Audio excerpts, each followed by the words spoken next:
उसमें बातचीत होती है, मशावरत करते हैं, बहस होती है इश्यूज पर। ये एक जाती मुलाकात थी। लेकिन दो साबिक वज़ीर आज़म जब बैठते हैं तो सर वो आम गुफ्तगू थोड़ी होती है, कुछ तो ऐसे मामला होगा। 35 साल का ताल्लुक है, एक दोस्ती है। अच्छा, तो वो बातचीत तो हर किस्म की होती है जब सियासतदान बैठते हैं, लेकिन वो बातें पब्लिकली आप कर नहीं सकते, ना करनी चाहिए।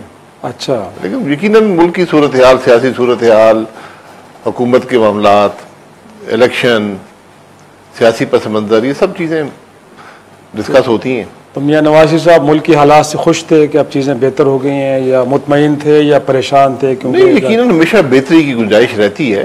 अच्छा, उस पर दूसरे लोग तो तनकीद कर सकते हैं, लेकिन आप हमेशा हकाइक पसंदी से इन मामलात को देखना चाहिए।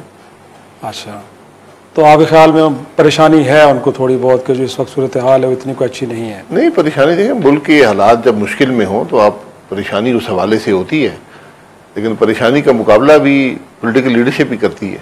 और आपने कोई मशवरा दिया है कि मुल्क के हालात को बेहतर करने के हवाले से जो आपका पीस ऑफ एडवाइस है वो ये है? नहीं, मुशावरत तो होती है, आप अपनी बात करते हैं, वो सुनते हैं, वो अपनी बात करते हैं, ऐसे ही होता है।